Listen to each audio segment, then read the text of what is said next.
No, they're not lying. I swear this happens to me with every single thing. I'm just a mistake. Dodo bird, please don't say that.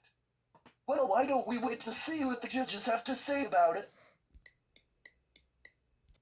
First place is Dodo Bird's friend, who will stay anonymous but did an unbelievable job, especially with little experience, and will now be allowed to code for that site.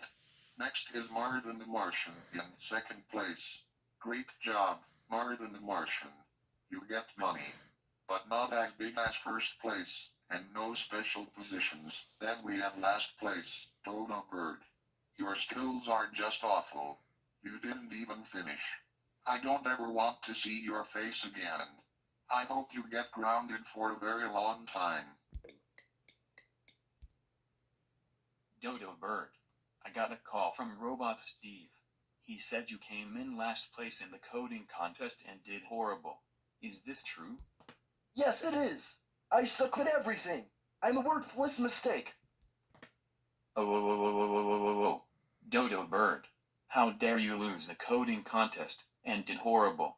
You are seriously so bad at everything. That's it. You are grounded for 99 hours. Okay, you're right. This time I really do suck at everything and am a worthless person. I deserve all this. Fuck me. That's right, Dodo bird. You should have thought about existing before you did it. Now get upstairs to your room right now, and never ever come out, and no computer or fun.